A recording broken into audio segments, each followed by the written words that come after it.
తప్పు చేస్తే ఇంకా చిన్నపిల్లాడువా అని, ఎక్కువగా మాట్లాడితే అప్పుడే పెద్దోడు అయిపోయావా అని మన పేరెంట్స్ కూడా కన్ఫ్యూజ్ అయ్యే ఫేసే ఈ ఇంటర్మీడియట్.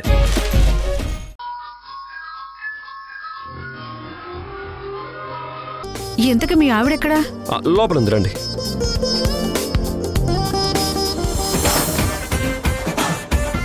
డాక్టర్ గారు రండి, డాక్టర్ గారు రండి. సింధు, ఏం నువ్వు నిలబడ్డావు?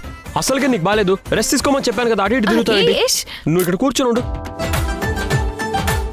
ఆహాహా, భార్య గురించి ఎంత కేర్ తీసుకుంటున్నారండి. భర్తగా అది నా బాధ్యత కదండి. ముందు మీరు మా ఆవిడ్ని చెక్ చేయండి. ఏంటమ్మా ప్రాబ్లం? ఏంటి డాక్టర్ అంత సింపుల్గా అడుగుతారు? చూడండి ఎంత పెద్ద గాయమైందో చూడండి. ఇదిగో చూడండి ఎంత పెద్ద దెబ్బ.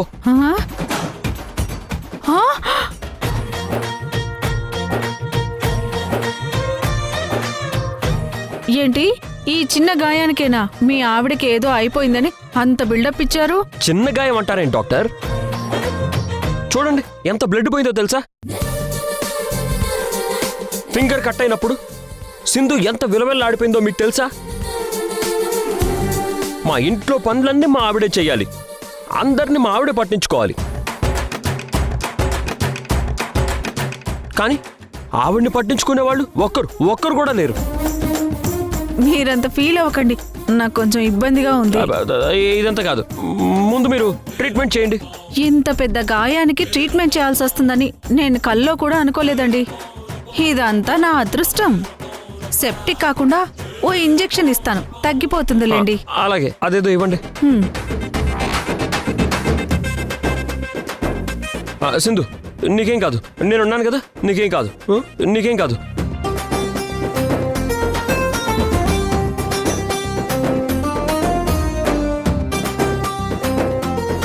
డాక్టర్! అమ్మో దేవుడా, ఏంటండి అలా అరిచారు? సూది గుచ్చుకుంటే నొప్పి వస్తుంది కదా, మా ఆవిడ నొప్పి తట్టుకోలేదు. సూది గుచ్చుకోకుండా ఇంజెక్షన్ చేయండి.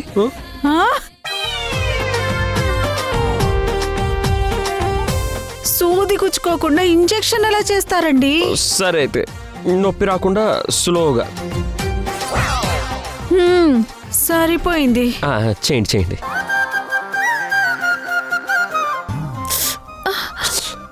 అమ్మో,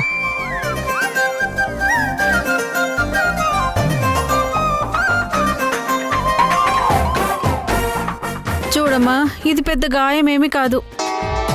మీ ఆయన కంగారు పడుతున్నాడు కాబట్టి టాబ్లెట్స్, పెయిన్ కిల్లర్స్ రాసిస్తాను, అవి వాడండి. ఏం డాక్టర్ అప్పుడే ట్రీట్మెంట్ అయిపోయిందా? ఈ గాయానికి రోజంతా ట్రీట్మెంట్ చేయాలా? మీరు సూపర్ డాక్టర్. ఇంత ఫాస్ట్గా ట్రీట్మెంట్ చేస్తారనుకోలేదు. నేను అనుకోలేదులేండి. ఇదిగోండి, ఈ మందులు వాడండి. అలాగే డాక్టర్, అలాగే. కర్మరా బాబు, పొద్దున్న ఇలా బుక్ అయ్యానేంటి. జాగ్రత్త అమ్మా. సరే doctor. Thank you doctor. Sindhu నొప్పిగా ఉందా? నేను రుద్దనా? సారీ. సింధు, నీ హెల్త్ గురించి నువ్వు కేర్ తీసుకోవాలి కదా,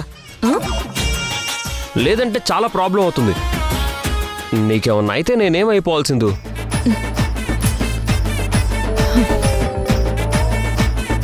ఎందుకు యష్ ఇంత ఓవరాక్షన్ చేస్తున్నావు? నా నుంచి నీకేం కావాలి? నీ నుంచి నేను ఆశించేవాడిని కాదు సింధు, నిన్ను అభిమానించేవాడిని. అలాంటి నా కేరింగ్ నీకు ఓవర్ యాక్టింగ్ లా కనిపిస్తుందా? అంతేలే సింధు, అంతే. మంచికి రోజులు ఎక్కడున్నాయి? నీకు వేలు తెగిందని మార్నింగ్ నుంచి బాధపడుతుంటే దగ్గరుండి డాక్టర్ని కూడా తీసుకొస్తే నాది ఓవర్ యాక్షన్ అంటావా? ఇదే యష్, ఈ మాటలే కొంచెం ఓవర్గా ఉన్నాయి. ఇదిగో నువ్వు మళ్ళీ అదే మాట. నా భార్య గురించి నేను పట్టించుకోకూడదా? భర్తగా నాకు ఆ హక్కు లేదా? ఈ ప్రేమలు పట్టించుకోవడాలు మొదటి నుంచి ఉంటే ఇప్పుడు నువ్వు చేసేది ఓవర్ యాక్షన్గా అనిపించదు. ఇలా సడన్ గా ఏదో గాలి సోకినట్టు దెయ్యం పట్టినట్టు ఇలా బిహేవ్ చేస్తేనే నాకు డౌట్ వస్తుంది.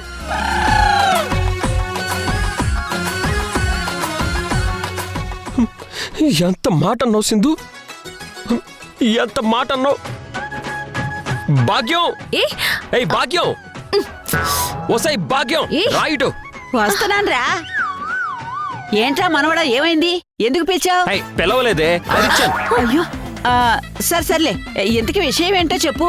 చూడు భాగ్యం, నా పెళ్ళానికి వేలు తెగింది కదా అని డాక్టర్ని తీసుకొచ్చి ట్రీట్మెంట్ చేయిస్తే నాది ఓవర్ యాక్షన్ అంటుంది. నాకు గాలి సోకింది, దయ్యం ఆవహించింది అంటుంది.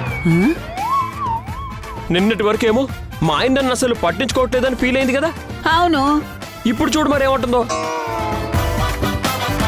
పట్టించుకుంటుంటేనేమో దాన్ని ఓవర్ యాక్టింగ్ అంటుంది. అసలు నేనేం చేయాలి భాగ్యం? పట్టించుకుంటేనేమో సింధు ఫీల్ అవుతుంది, పట్టించుకోకపోతేనేమో నువ్వు నాన్న కలిసి నాకు క్లాస్ పీకుతున్నారు. అసలు నేను ఎలా చావాలి? ఆ, ఏంటి సింధు నీ ప్రాబ్లం? నిన్నటి వరకు నా మొగుడు నా మీద ప్రేమ చూపించట్లేదు అని బాధపడ్డావు.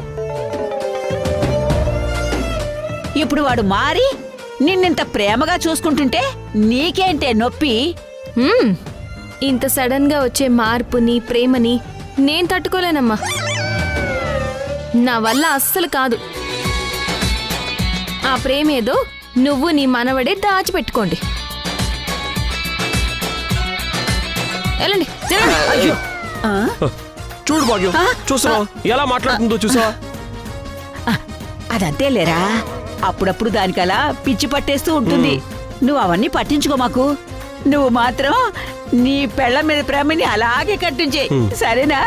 ఓకే. అంతే.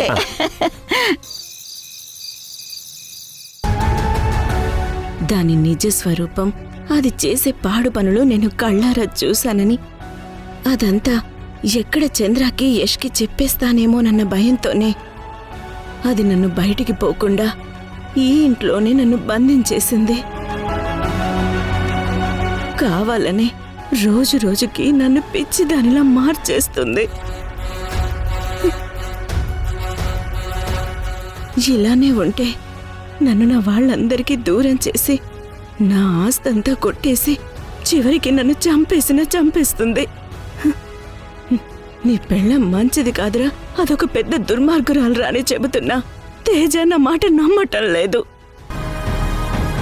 పరిస్థితులు ఇలాగే ఉంటే నాతో పాటు నా కుటుంబం మొత్తాన్ని కూడా సర్వనాశనం చేస్తుంది.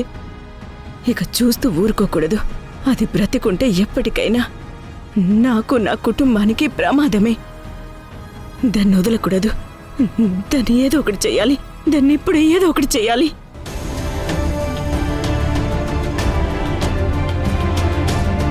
నా కుటుంబాన్ని కాపాడుకోవాలి. నన్ను నేను కాపాడుకోవాలి. దాని ప్రాణాలు ఇప్పుడే తీసి పారేస్తాను అసలు.